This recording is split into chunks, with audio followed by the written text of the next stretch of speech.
If you live in the UK, you're soon going to pay an EV tax, just like unfortunately Australians are as well. Now, don't get me wrong, I'm okay with people paying a road user charge. Well, I'm okay with it once EVs take more than 50% market share. But until that point in time, I think this is massively premature.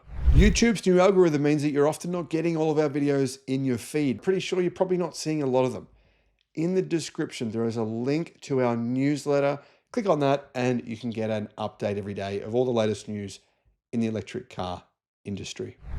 Hello, my friends. Welcome to the channel. I'm Sam Evans and you're watching the Electric Viking. There's often like these EV organizations who represent countries and stuff, and they come out and say, oh, we're okay with these EV taxes. And I think, what? You might be. I sure as hell aren't. Why am I not? Well, because guess what? The emissions from internal combustion cars cause billions of dollars of damage to human health. That's in just one country. Worldwide, the number is in the hundreds of billions. I mean, really, basically you're sanctioning cancer if you think we should be taxing EVs at this point in time. You are. I know that sounds crazy, but it's true. It doesn't make sense, right? Put it this way. If all cars on the roads today were electric, we would reduce our healthcare bills in Australia by billions and billions of dollars, way more than what it costs to repair the roads every year. So it doesn't make any sense. But this is it's not about sense, it's about politics. Britain is going to announce new EV mileage fees in this month's budget. EV drivers' annual costs could rise by about £240 or nearly 500 Australian dollars.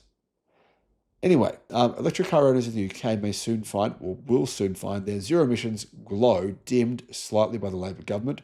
Chancellor Rachel Reeves is preparing a pay per mile tax for EVs to help plug the hole left by declining fuel duty receipts.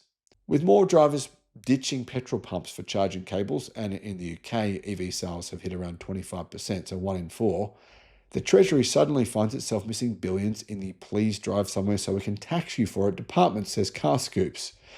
The reported figure being floated around 3 pence or 4 cents per mile, which at 8,000 miles or 13,000 kilometers per year would be about £240. That's $315 per year.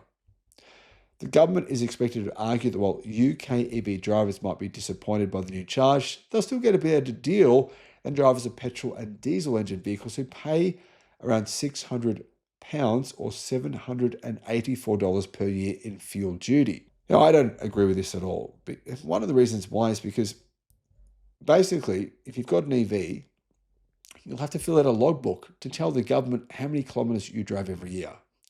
So they're adding that kind of level of complexity to your ownership.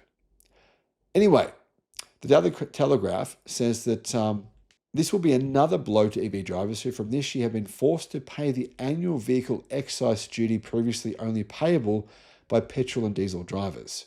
Factor in that £200 cost, that's $255 in an annual VED bill, and an EV owner covering 8,000 miles a year could be asked to pay around £440 more to drive their car in 2028 when the scheme is going live than they did in 2024. However, the Labor government did introduce grants of up to £3,750 for buyers of new EVs 3 years after the previous government got rid of the scheme. But those new EVs can't be Chinese cars. They don't get the subsidies. So this is kind of to protect the European automotive industry to some degree. My solar and batteries. I've got a 50 kilowatt hour battery here and I've got a big solar array. So I pay $0 for electricity. That's including charging my electric car. Resync Solar is the company that I used. I'll put a link to them in the description below. How the scheme will be monitored though? Well, EV drivers will have to draw up their own mileage estimate figures for the coming year, and they'll have to tell the government what they did or what they're going to do. If they're found to drive more miles than estimated, they could get a rebate or a bill, but they have to fill out paperwork to make all this happen. So it's another thing you got to think about, right? Personally, I find having to pay bills, I've got a water bill here on the ground that I just paid for, all these different bills, all these insurances and all this stuff. It's quite onerous to do this if you're a homeowner. And there's so many things to remember. It's easy to forget stuff. So adding more complexity to car ownership, in my opinion, kind of sucks. I don't like this stuff. Anyway, EV drivers aren't the only ones that are just going to be disappointed by this news. The UK Society of Motor Manufacturers and Traders said it recognised the need for a rethink over vehicle taxation. However, it described pay per mile as entirely the wrong measure at the wrong time, one that would end up deterring consumers and further undermining industry's ability to meet its EV mandate targets with significant ramifications for perceptions of the UK as a place to invest. So even the UK automotive industry appears to disagree with doing it this way, pay per mile. Here's the thing as well, like I've said before, if you did it on pay per mile, if it was about what the damage you do to the roads, your use on the roads, you pay per mile because you're basically creating a certain amount of wear and tear.